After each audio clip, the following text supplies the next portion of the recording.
અમદાવાદના ન્યૂ મણિનગર વિસ્તારમાં ગટર લાઇનના ખોદકામ દરમિયાન માટી ધસી પડતા એક શ્રમિક દટાઈ જવાની ગંભીર ઘટના સામે આવી છે। ન્યૂ મણિનગર પાસે કર્ણાવતી રિવેરા ફ્લેટ નજીક જેસીબી મશીનથી મ્યુનિસિપલ કોર્પોરેશનની ડ્રેનેજ લાઇન નાખવાની કામગીરી ચાલી રહી હતી ત્યારે એક મજૂર ડ્રેનેજ લાઇનની કામગીરી માટે અંદર ઉતર્યો હતો। તે દરમિયાન તેના પર અચાનક માટી ધસી પડતા તે દટાઈ ગયો હતો, જે બાદ તેને બહાર કાઢી હોસ્પિટલ લઈ જવામાં આવ્યો હતો, જ્યાં ડોક્ટરોએ તેને મૃત જાહેર કર્યો હતો। આ ઘટનાથી કોન્ટ્રાક્ટર તેમજ તંત્રની મોટી બેદરકારી સામે આવી છે। અમદાવાદ મ્યુનિસિપલ કોર્પોરેશનના મધ્ય ઝોન વિસ્તારમાં ગેરકાયદેસર બાંધકામો અને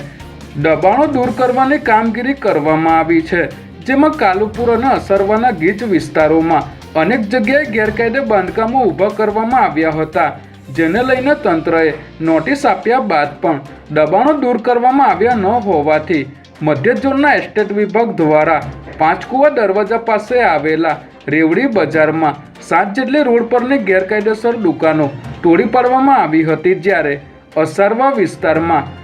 5 ઇન્ડસ્ટ્રીયલ શેડ તોડી પાડવામાં આવ્યા હતા।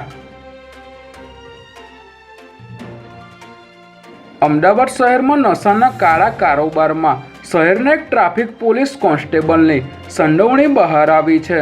જેમાં એસઓજી ક્રાઇમ બ્રાન્ચે નરોડાના મુઠિયા ગામ પાસેથી અજય બધેલ નામના યુવકની 4.68 લાખ રૂપિયાના ચરસના જથ્થા સાથે ધરપકડ કરી હતી, ત્યારે આરોપીની પૂછપરછમાં જાણવા મળ્યું હતું કે આરોપીને આ ચરસનો જથ્થો પોલીસ કોન્સ્ટેબલ શૈલેષ ચૌહાણે આપ્યો હતો, જેને પગલે પોલીસે ડિવિઝન ટ્રાફિક પોલીસ સ્ટેશનમાં ફરજ બજાવતા